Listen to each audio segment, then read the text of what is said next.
Olá, meu nome é Carlos Neto, professor do mestrado profissional em comunicação intercultural nas organizações da Universidade Presbiteriana Mackenzie e hoje você é bem-vindo, bem-vinda no nosso podcast especial. É um podcast do 5º Simpósio Internacional de Comunicação e Cultura, um encontro que reúne pesquisadores, professores, estudantes de várias universidades da América Latina e Europa. E vamos discutir hoje com os nossos convidados especiais, que eu terei o prazer em apresentar, o tema empreendedorismo e interculturalidade, com foco em negócios sociais. Aqui comigo, a professora doutora Maria Luísa Mendes Teixeira, doutora em Administração de Empresas pela FEA-USP, pós-doutora pela Universidade Complutense de Madrid, pelo Instituto Superior de Ciências Sociais e Políticas da Universidade de Lisboa, professora do nosso programa, do mestrado em Comunicação Intercultural e também do programa de pós-graduação em Administração de Empresas. Boa tarde, professora Maria Luísa. Sua saudação para os nossos ouvintes. Boa tarde, é um prazer enorme estar aqui com vocês, né? Um desafio também, né? de conversar com o professor Maurício, de conversar com o nosso colega. E eu acredito que vai ser uma tarde bem interessante, né? Seguramente eu vou aprender muito com vocês, né? Estou muito curiosa também. Sem dúvida, um dos temas mais relevantes. Falaremos hoje sobre transformação. E temos a honra, o prazer de convidar até conosco o professor Dr. Maurício Andrés Álvares Moreno, coordenador do doutorado em comunicação da Universidade de Medellín, na Colômbia.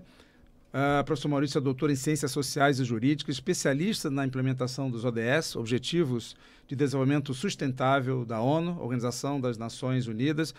Professor Maurício tem uma experiência incrível, extremamente importante em relação à transformação na cidade de Medellín. Professor Dr. Maurício, uma alegria em tê-lo aqui conosco. Muchas gracias, la alegría es para mí estar de nuevo en la Universidad de Mackenzie, que me ha abierto y nos ha abierto la puerta a la Universidad de Medellín. Muy complacido y atento para que podamos dialogar en este tema de lo que son las transformaciones de las ciudades. Muitas vezes nós falamos muito em teoria e não olhamos a prática. E a experiência do professor Maurício é muito importante porque a gente vê a realidade acontecendo a partir das mudanças e transformações na cidade de Medellín. Temos aqui também um convidado muito querido, especial, que esteve conosco hoje no painel pela manhã, no nosso simpósio, Luciano Gurgel, economista, diretor da Ibirá Negócios Sociais, trabalhou em diversas instituições financeiras de grande porte por mais de 15 anos e teve a extraordinária experiência de participar da criação da captação de recursos do Fundo de Investimentos em Direitos Creditórios, da Yunus Negócios Sociais. Luciano também é professor de instituições de ensino nos cursos de pós-graduação. Luciano, obrigado pela sua presença, um prazer ter você aqui conosco e a sua fala hoje já trouxe um grande impacto sobre a importância de nós olharmos com atenção e termos instrumentos para a questão dos empreendimentos sociais. Bom, para mim é uma alegria estar aqui, dividir a mesa com professores, para mim é uma honra. Eu que não sou professor, pelo menos não estrito sensus, mas um apaixonado pela educação, um apaixonado pela sala de aula. Agradeço demais o espaço do Mackenzie e felicito essa organização por trazer um debate tão interessante quanto esse da interculturalidade. Com certeza, esse deve ser uma tarde aqui na qual eu, com certeza, professora, vou aprender bastante aqui entre professores estrito sensus. Luciano, eu vou começar com você porque, assim como eu trabalhei 37 anos numa instituição financeira de grande porte. Você também uma vasta experiência nesse tema. E nós vivemos num país, no Brasil, na América Latina também, com uma taxa de juros altíssima, onde o crédito é fundamental, é o combustível de qualquer empreendimento. E quando a gente pensa no microcrédito, a minha pergunta para você, e para iniciar esse debate, é se existe salvação fora das grandes estruturas, das grandes instituições, dos grandes bancos, porque a taxa Selic, né, a taxa de juros aqui no Brasil, ela tá alta e vem aumentando, mas cada banco tem a sua precificação, por conta do seu guidance, dos seus desafios de resultado. E nós vemos, inclusive, bancos públicos com uma taxa de juros para microcrédito, para capital de giro, para micro e pequena empresa, superiores, inclusive, a dos bancos privados, né? E você que teve essa experiência com Yunus lá e da maior relevância, que é uma referência mundial, existe salvação fora dessas grandes estruturas ou temos que buscar, né, novas possibilidades, perspectivas de microcrédito? E qual o papel que você vê das universidades em relação a isso? Fantástico. Bom, o meu convívio com o professor Yunus, ele talvez um dos ensinamentos que eu tenha absorvido ao longo dos anos é que esse campo que se chama dos negócios sociais, isso na terminologia do professor Yunus, aqui no Brasil a gente tropicalizou para negócio de impacto, eles não devem estar restritos dentro de um aquário à parte do que é o oceano da economia. Se a gente tratasse os negócios sociais ou os negócios de impacto com benefícios tributários, com juros subsidiados, seja lá por quem for, é como se você estivesse criando, mais uma vez aqui, uma jabuticaba de trazer uma coisa nova que por alguma razão ela é especial. O Brasil já viveu isso nos anos de reserva de mercado, por exemplo, né? Que a gente queria proteger um determinado setor da economia. E a gente aprendeu que isso não é uma boa experiência. O que a gente deve, na verdade, fazer é trazer o olhar do mainstream financeiro, principalmente, para esse campo nascente e já pujante no Brasil, chamado negócios de impacto. Os negócios de impacto são aqueles que buscam resolver problemas sociais ou ambientais. Então, eu costumo dizer que, na verdade, o que eles fazem é economizar carga tributária futura. Porque se você imagina que os negócios podem ser usados como ferramentas para trabalhar, para que problemas não gerem consequências no futuro, numa conta de taxa interna de retorno, você está diminuindo o custo social das futuras gerações. Se a gente conseguir se apropriar, que é uma abstração, isso não é tão simples, porque o mercado financeiro tem a tradição, o professor Carlos sabe bem disso, de pensar no curtíssimo prazo. Sim. As orientações e os guidance são do bônus do final do ano e ponto final, e as metas são essas, e não se discute mais isso. Mas dentro do nosso quixotismo, o que a gente acredita é que pode ser incluída uma variável dentro da velha equação risco-retorno, que é o impacto. Então, o que a gente advoga é que, além do risco-retorno, deveria haver um trinômio, risco, retorno, impacto, e que os impactos das decisões de investimento pudessem ser incorporadas dentro dessa equação. A gente acredita que assim, respondendo sua pergunta de forma prática, eu não acho que deva haver um mercado financeiro à parte, ou então finanças à parte, ou novas finanças, porque isso tudo sempre cria aquela ideia do anexo, do especial, do selo governamental que alguém vai ter que verificar. Então, o que eu acredito e o que nós advogamos, por mais quixotesco que possa ser essa afirmação, é que o mercado mainstream deveria começar a levar essas coisas em consideração. Porque certamente, numa conta de TIR social, que eu costumo dizer, os benefícios futuros mais do que compensariam os eventuais sacrifícios do presente, né? Então, a nossa primeira palavra aqui é a integração. Ou seja, de não apartar, não fazer a parte. E aí eu queria perguntar à professora Maria Luísa assim, se a interculturalidade pode ser um elemento, já que nós estamos falando de culturas distintas e realidades distintas, para buscar esse encaixe. Você disse para buscar essa integração? Integração. Para buscar essa integração, eu não tenho aqui de pronto, eu teria que pensar melhor nisso, mas eu posso dizer para você que, embora negócios de impacto não seja o meu foco de pesquisa, de trabalho, mas já tivemos alguns trabalhos em tese de doutorado com negócios de impacto, né? E o que a gente viu é que a interculturalidade ela é uma saída, tá? E a não interculturalidade um obstáculo. Tá? Então, por exemplo, num trabalho que foi feito no Paraná com duas empresas de reciclagem de lixo, duas como é que a gente chama isso? Duas ONGs de economia circular? Cooperativas de reciclagem de lixo. A cultura de gestão que eles desenvolviam, muito diferente da cultura do mainstream. E aí havia na gestão um certo incômodo, um desejo de continuar trabalhando daquela forma, naquela gestão, que era uma gestão diferenciada, né? E, ao mesmo tempo, a cobrança da gestão dos órgãos e dos fornecedores, etc., dos fornecedores não, mas mais dos clientes, né? De uma gestão que fosse uma gestão do mainstream, né? Então, a gente percebia ali uma tensão. Então, me parece a mim que, particularmente falando de baixa renda, depois eu queria muito ouvir você sobre como foi o trabalho lá em Medellín, me parece a mim que nós precisávamos fazer um trabalho, tá, de discutir cultura de gestão, tá, sobre qual é a cultura do mainstream, o que é que o pessoal de baixa renda pensa sobre gestão, por exemplo, tá? Como é que eles fariam a gestão? E tentar uma aproximação entre essas duas partes. Uma aproximação que eu vejo, eu não sou da área de economia, então eu não consigo responder a sua pergunta, né? Mas me parece que a interculturalidade é um vetor para promover negócios de impacto, tá? Com uma maior possibilidade de sucesso num prazo menor, tá? Também desenvolvemos trabalhos com microcrédito no Nordeste. Fizemos um trabalho amplo com microcrédito lá. E o que a gente verificou, a mesma coisa, né? A cultura de gestão de quem pegava microcrédito não era a cultura de gestão de quem prestava microcrédito. Perfeito. E a tensão aqui formada.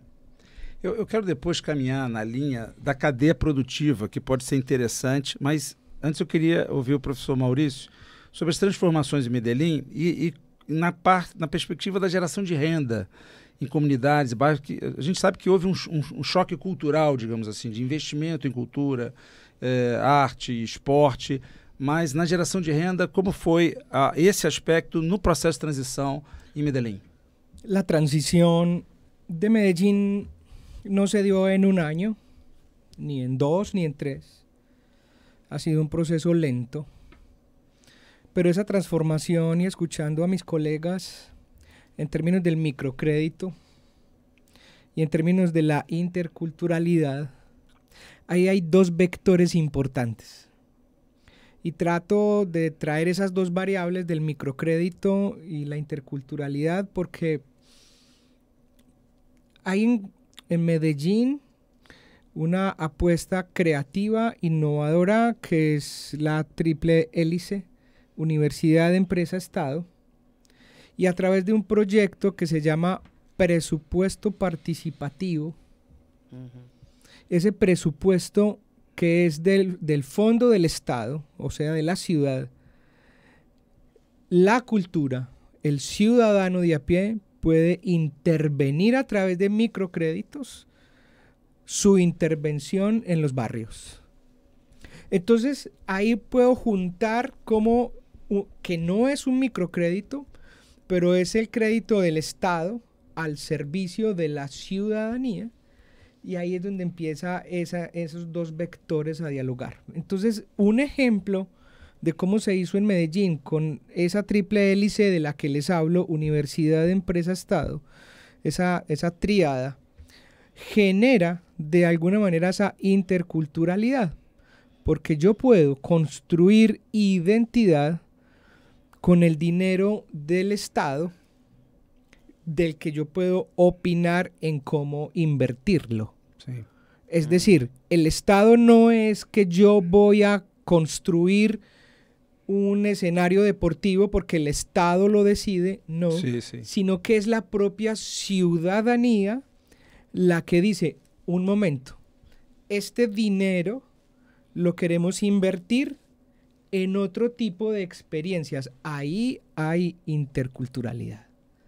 Ahí hay una construcción de identidad. Pero yo lo llevaría más allá y lo pondría más que intercultural. Ahí hay democracia. Porque yo creo que el concepto de interculturalidad tiene un constructo epistemológico en lo que es la democracia. Y ese concepto de democracia es lo que hemos hecho en Medellín. Como yo te doy la oportunidad en un barrio en un barrio de bajos recursos económicos, pero el Estado llega a hacer una intervención fuerte y es la transformación.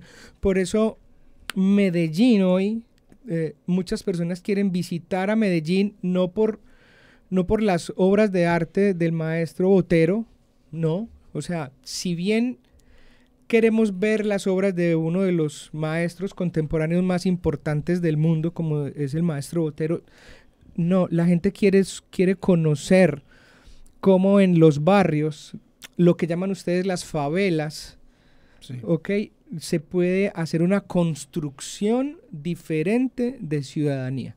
Ahí hay una parte importante de cómo fue la transformación de Medellín a través de lo financiero, pero eso financiero unido al concepto de interculturalidad.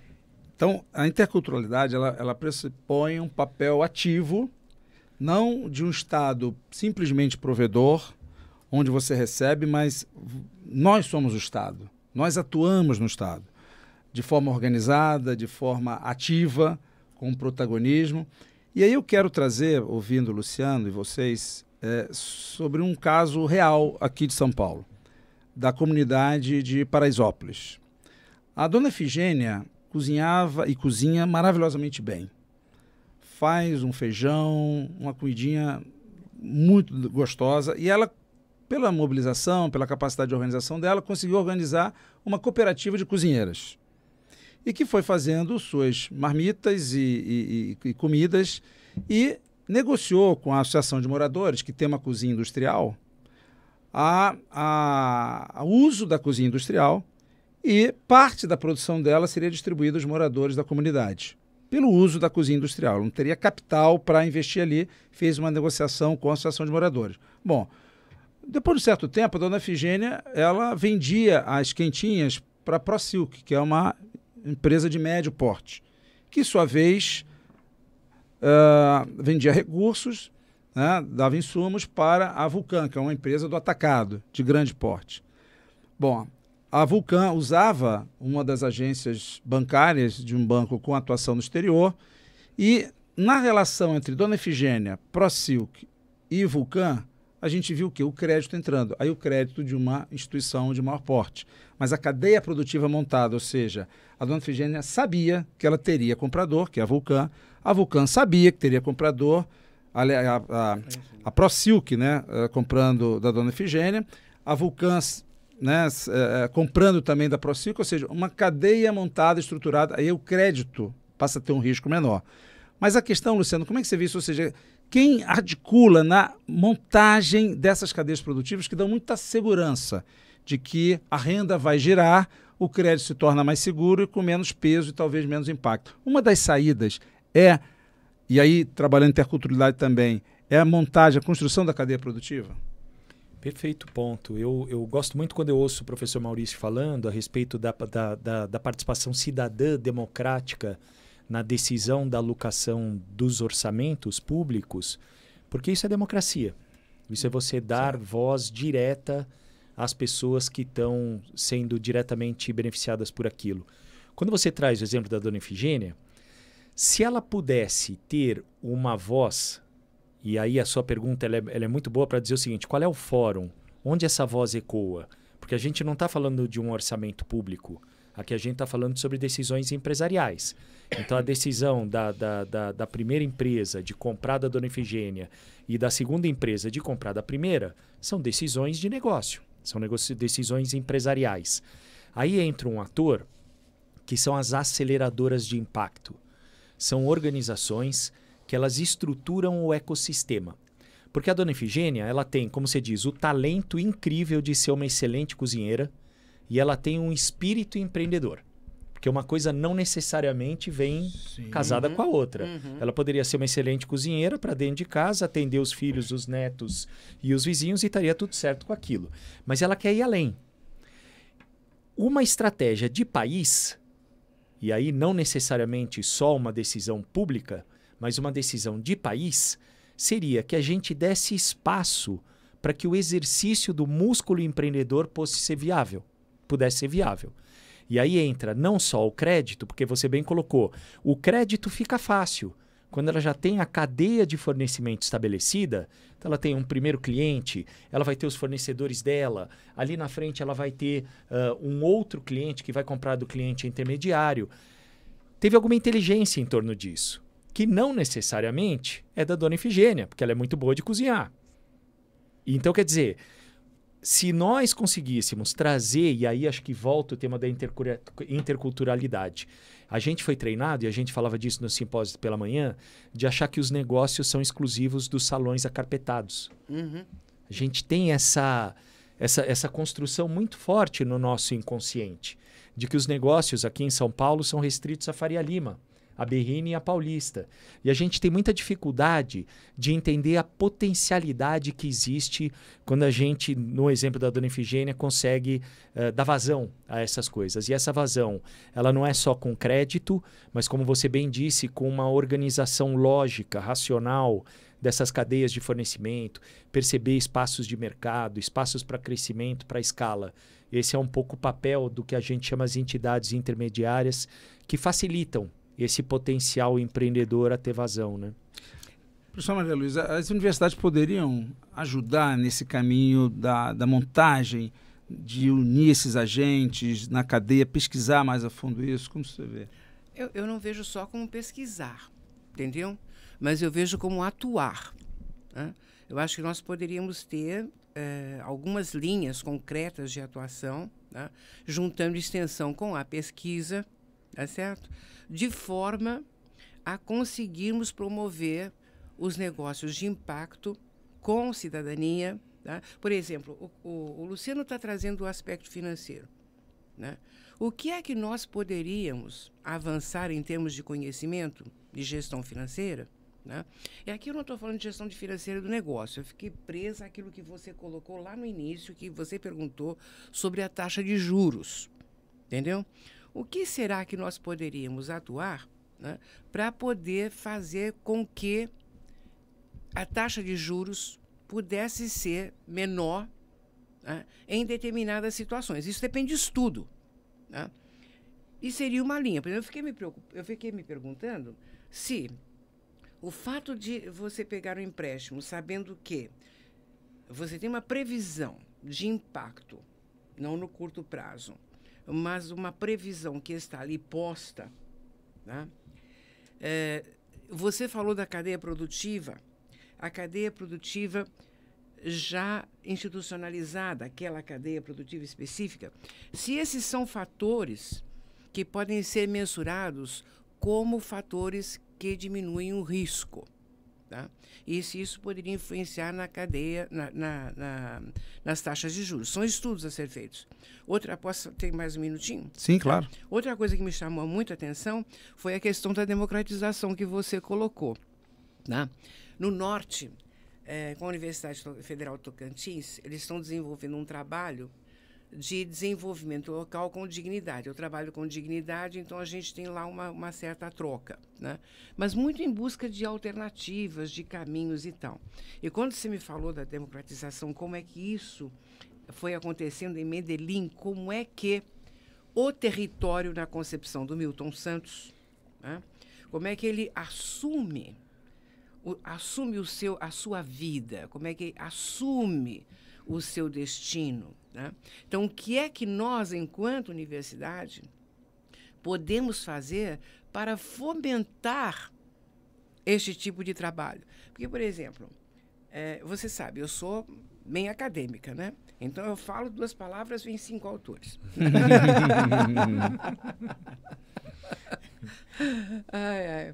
Então, por exemplo, há autores que dizem que sem a democracia não há dignidade. Tá? Então, talvez nós pudéssemos... Talvez não. Neto, nós podemos atuar. Eu acho que é uma questão de vontade política. Tá? Cumpre a nós, enquanto acadêmicos, analisarmos se isso realmente é um foco que interessa para o desenvolvimento do país, né? E no que é que nós podemos atuar. Com destaque, eu diria, para os negócios periféricos. Porque está se vendo que é dos negócios periféricos que sai uma nova epistemologia e uma nova forma de compreensão de mundo. Perfeito. Professor Maurício, a sua fala me impacta muito agora, ouvindo a professora Maria Luísa, da democracia não como discurso, mas da democracia como prática. E traz um pouco para a gente aqui, para nós, como foi, a partir dessa transformação em Medellín, a visão, a consistência e a consciência política dessas comunidades como protagonistas da democracia. Bueno, yo quiero, antes de responderte la pregunta, en términos microeconómicos, que comprendamos algo. El área metropolitana de Sao Paulo son 50 millones de habitantes. Colombia son 50 millones de habitantes. Es decir, que el área metropolitana de Sao Paulo es equivalente a todo el estado colombiano. Luego, entonces, hablar aquí de estrategias microeconómicas para la ciudad y el área metropolitana de Sao Paulo se vuelve muy complejo, porque estamos hablando de ya de reformas e ideas macroeconómicas, porque estamos hablando de 50 millones. Ahora bien, cuando hablamos de periferia, cuando hablamos de esos barrios que son alejados, es allá donde de verdad debe construirse el tejido social. Pero ese tejido social no se da sin una voluntad política. Pero no hablo del estamento político. No estoy hablando del alcalde, estoy hablando de la voluntad de la academia. Porque los académicos tenemos un ego muy grande. ¿Cómo se dice ego en portugués? Ego. Okay. Sí. Entonces las universidades empiezan a mirarse el ombligo, ¿cómo se dice? Ombligo. Sí. ¿Ok? Las universidades empezamos a vernos nuestro ombligo y no somos capaces de ver el ombligo del otro. En Colombia lo llamamos empatía, en español se llama empatía, en portugués empatía. Y es la posibilidad y la capacidad de yo ponerme en los zapatos del otro. Y esa voluntad política de las universidades, es decir, como la Universidad de Mackenzie con la Universidad de Medellín tienen voluntades políticas para ir a la periferia. Y que esa periferia, que yo soy un director de doctorado, que yo no me quede en mi oficina escribiendo y citando a 5 autores y hasta ahí me quedo y publicando en revistas indexadas y entonces hasta ahí me llega el ego, simplemente publicando. No, yo creo que la apuesta que se ha hecho en Medellín es esa, para responder a tu pregunta. Hay unas voluntades políticas universitarias y por eso fue que se crea Ruta N.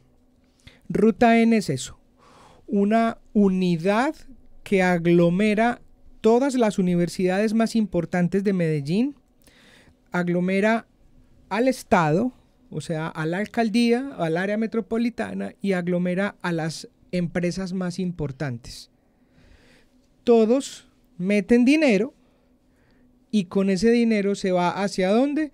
Con innovación social, ¿hacia dónde? Hacia la periferia. Entonces ahí ya hay un actuar real. No nos quedamos los investigadores pensando y en la oficina, sino que nos vamos allá, donde de verdad necesitamos hacer la intervención. Es que un investigador hace eso, investiga para poder efectuar y llevar a la ciudadanía lo que usted pensó. Para eso estudiamos doctorado, ¿o no? Para eso somos doctores, para producir conocimiento. Y esa producción de conocimiento debe verse reflejada en la transformación de la ciudad, en la transformación del otro.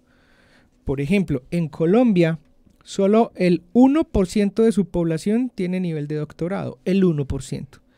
El de Brasil es más alto, no sé en cuánto estará, creo que es como en el 9%. No, menos, bem menos.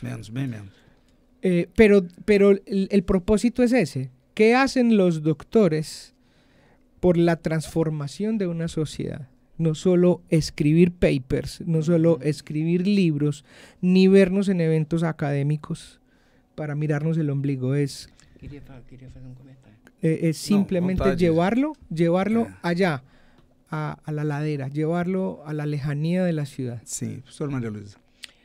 Então, eu concordo com você plenamente. Tá?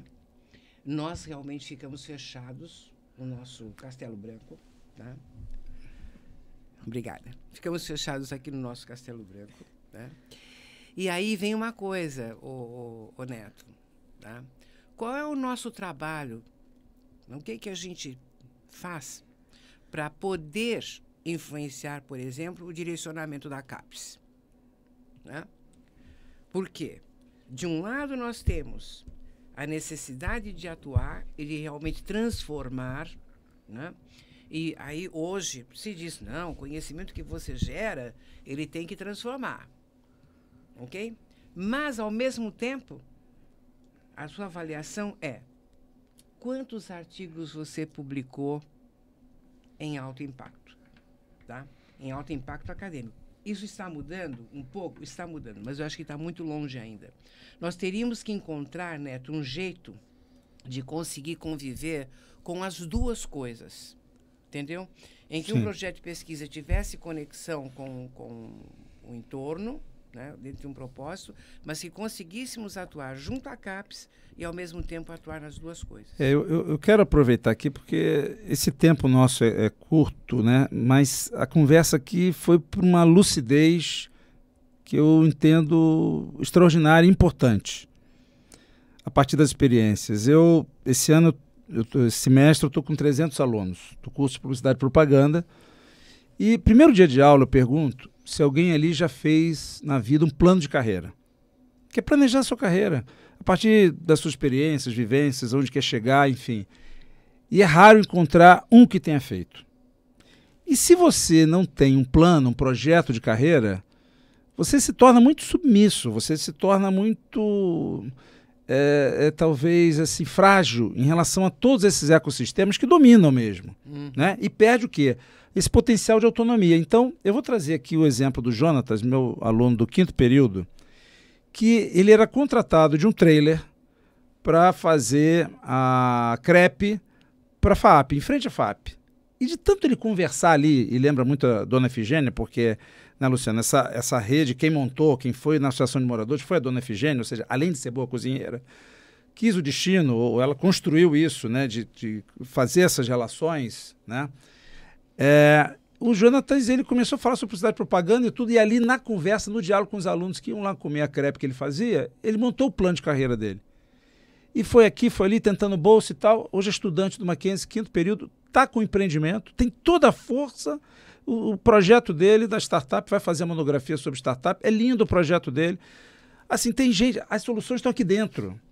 Tem gente que já tem, parece que uma vocação, uma força, mas a gente precisa potencializar e não, do ponto de vista institucional, pisar nisso, criar regrinhas e problemas, né? Porque às vezes, ao invés de potencializar, a gente mata. Então, da sua vivência também em relação a esses empreendimentos, enfim, eu acho que aqui nós somos agentes, precisamos ser agentes ativos do ponto de vista social, mas as soluções estão presentes na vida e o que a gente precisa dar potência para isso, não? Menos regra.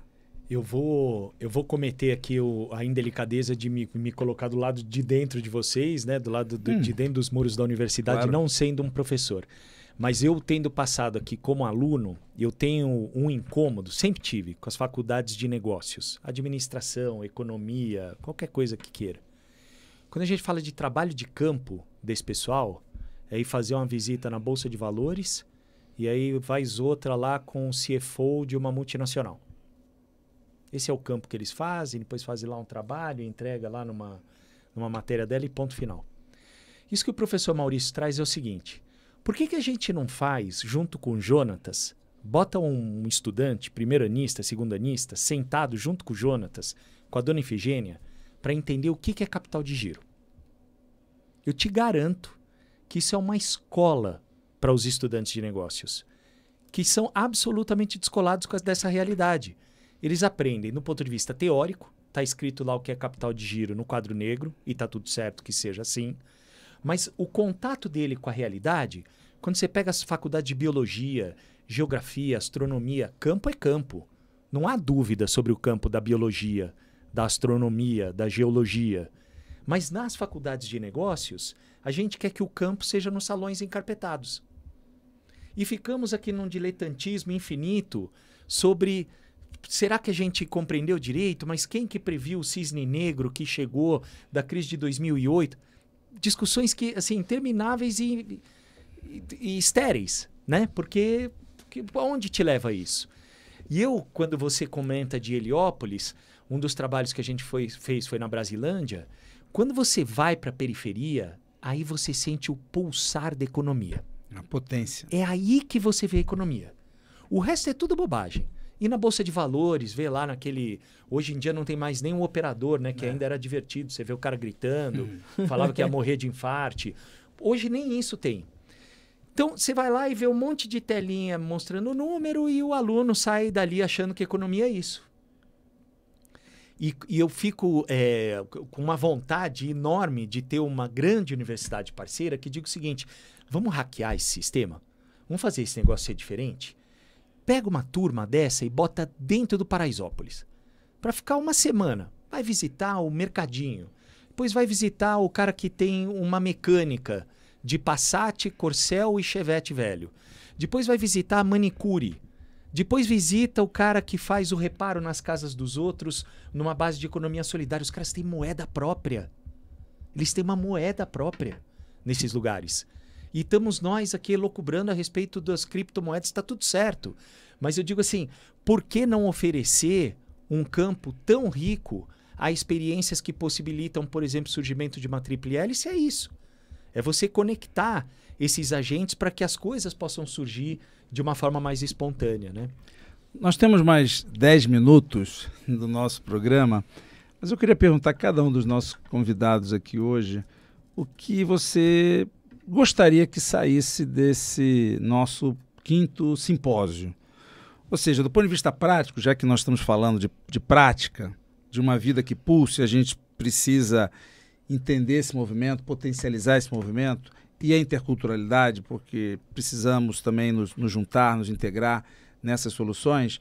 Mas, terminados esses 3 dias, se a gente pudesse tecer a construção de iniciativas, e acho que o Luciano começou aqui nessa última fala, nessa vertente, o que você espera desse simpósio para que nós tenhamos um processo transformador para a própria universidade em relação aos egos, em relação a práticas que não mergulham nessa vida que pulsa? Vou começar com a professora Maria Luísa. Logo comigo. Eu fiquei aqui pensando, né, enquanto você lançava a questão.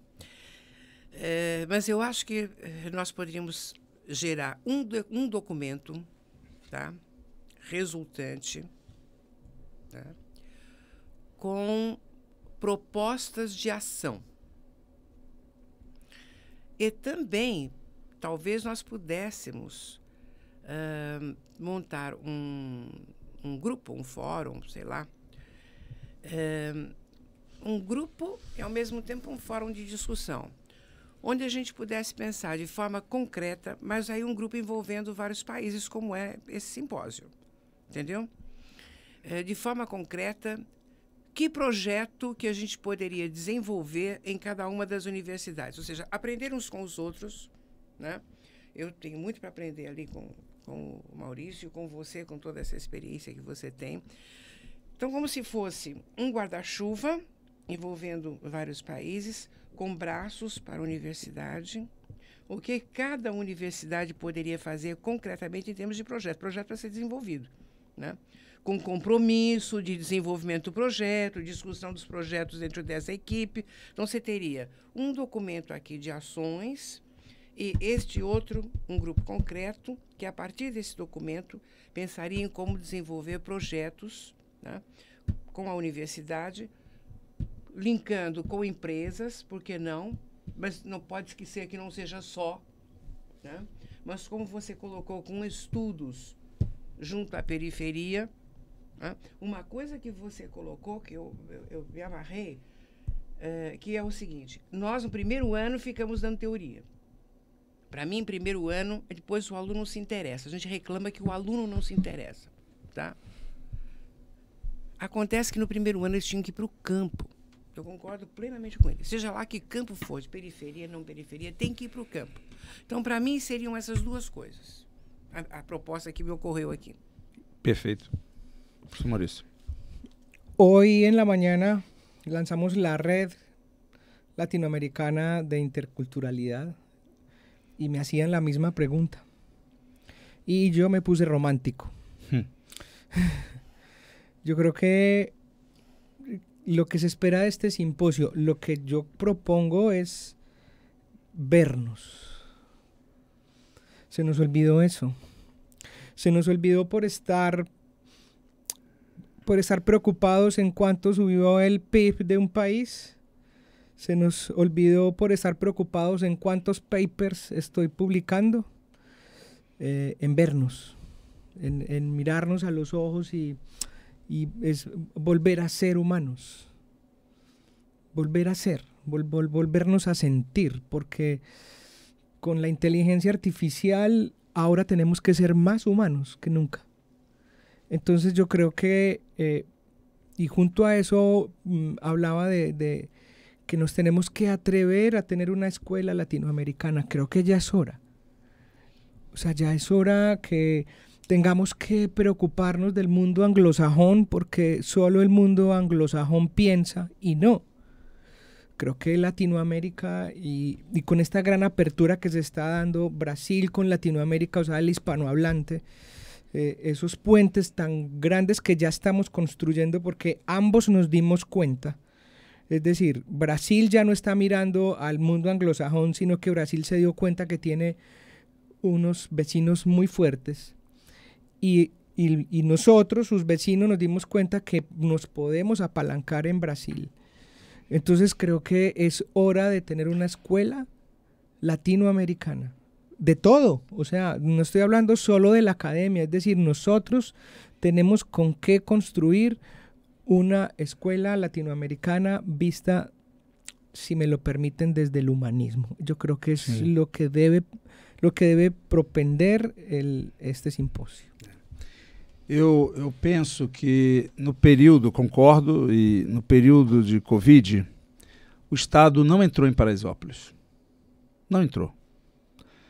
Foi justamente a organização da comunidade, onde o Gilson Rodrigues, né, a liderança, presidente da comunidade, ele dividiu a favela de Paraisópolis em vielas, onde cada um tinha um representante, e ele atuou nessa integração entre esses núcleos para poder minimizar o impacto da Covid. Foi um grande exemplo. Se a gente pegar a média, né, das pessoas que foram internadas em Paraisópolis, foi bem abaixo, inclusive de bairros de alta renda aqui em São Paulo.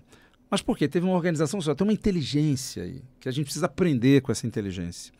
Então eu acredito que esse processo de nos vermos e olhar mais a vida prática, essa vida que pulsa, pode nos ajudar a construir melhores saberes de uma forma integrada. Eu vejo que numa programação como essa que foi proposta, excelente, é importante também mergulharmos nessas realidades, aprendermos com ela, e a gente sabe que tem lacunas.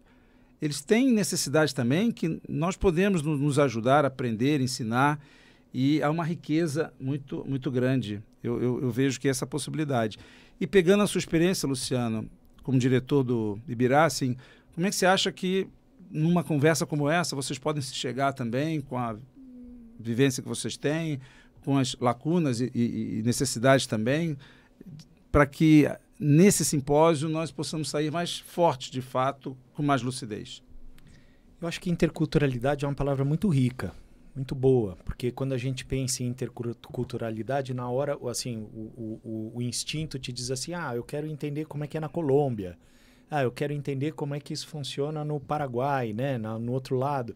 Mas, na verdade, a interculturalidade está do outro lado da rua. Tá você entender como é que aquela pessoa que está numa condição social diferente da nossa, como é o código de procedimento dela.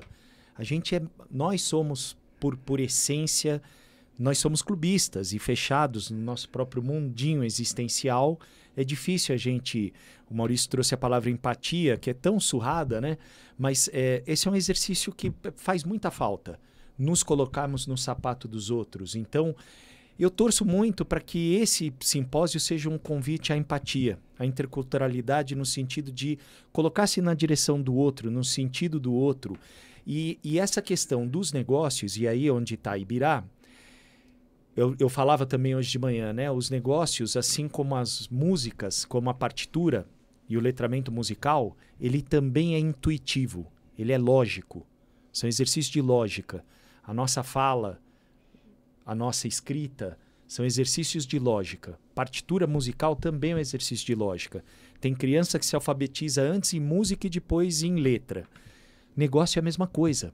O professor Yunus está há 60 anos provando que analfabetos e pessoas realmente analfabetas podem ser tocadoras de negócios, porque isso é o exercício da lógica. Quando você dá as condições, isso pode fazer com que as pessoas transformem a sua condição social. É nisso que a Ibirá acredita, no poder dos negócios para mudar qualitativamente a condição de vida das pessoas, principalmente as mais humildes, as que estão nas condições de mais vulnerabilidade na sociedade.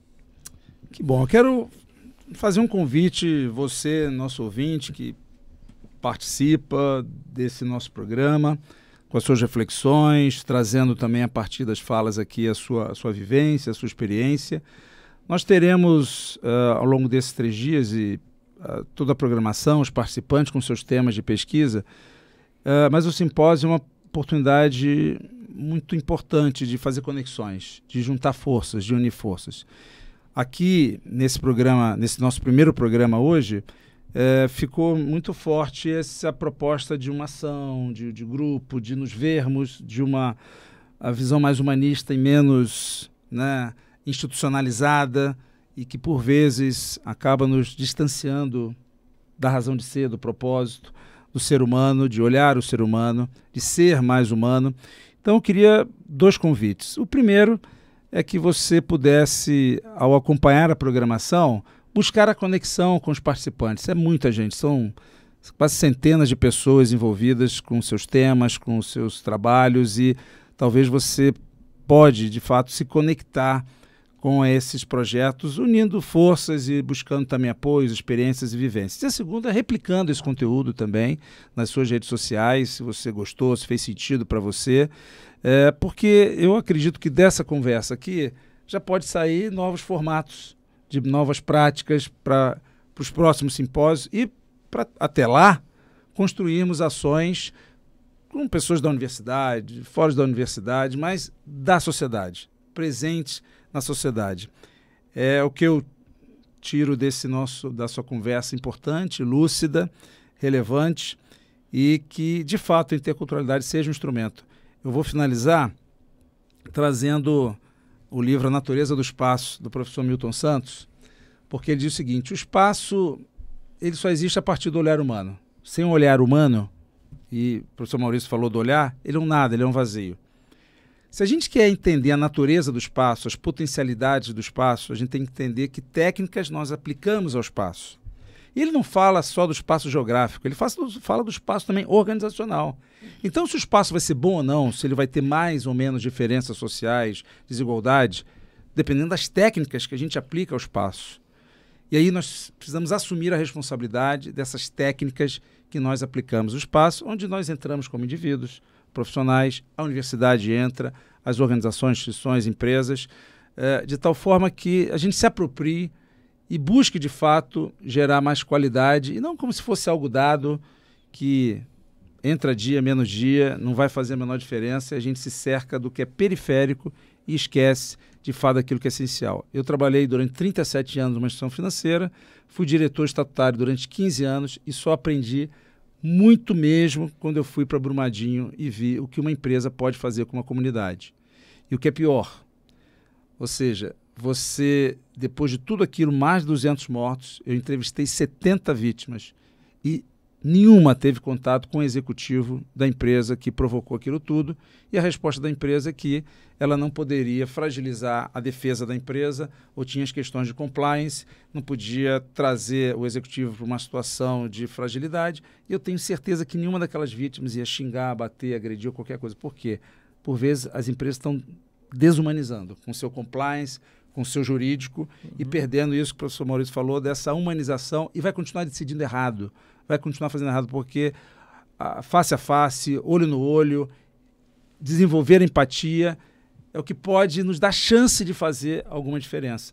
Isso vale para Vale, mas vale aqui para a nossa universidade, vale para as empresas, as outras organizações, vale para o próprio governo, né, de entender melhor como a humanidade pode nos salvar e trazer uma empatia.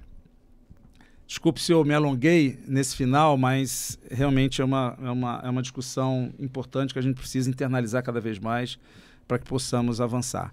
Espero que você tenha gostado, replique e até o nosso próximo encontro. Amanhã tem mais.